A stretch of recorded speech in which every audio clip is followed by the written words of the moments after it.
અને પિતા છે, અને એમ ખાસ કરીને ગુરુ દ્રોણ જેવા ગુરુ છે. લાયકાત વગર તો વિદ્યા અપાય નહીં.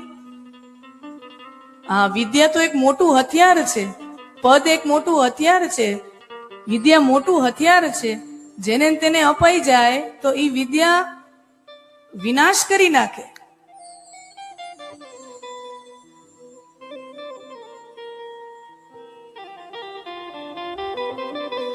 તો બ્રહ્માસ્ત્રની વિદ્યા અશ્વત્થામાને અધૂરી શીખવાડી. છોડતા આવડે, વાળતા ન આવડે. અને અશ્વત્થામાને વેર ખરો ને પાંડવોથી. દુર્યોધનને 100 ભાઈઓને માર્યા, અને એના મિત્ર છે અશ્વત્થામા, એટલે પાંડવો તરફ વેર ખરો. એટલે આપણે જાણીએ છીએ કે અશ્વત્થામાએ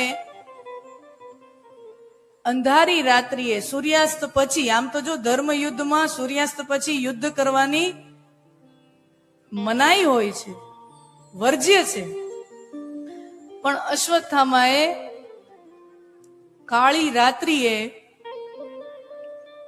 પાંડવોની છાવણીમાં જઈને 5 પુરુષો સૂતા હોય છે, એને 5 પાંડવો સમજી અને એને ઈ સૂતા પુરુષોને એની હત્યા, એનો વધ કરી નાખે છે પાંડવો સમજીને. આપણે જાણીએ છીએ કે 5 પાંડવો નહોતા, 5 ભાઈઓના, 5 પાંડવોના 5 પુત્રો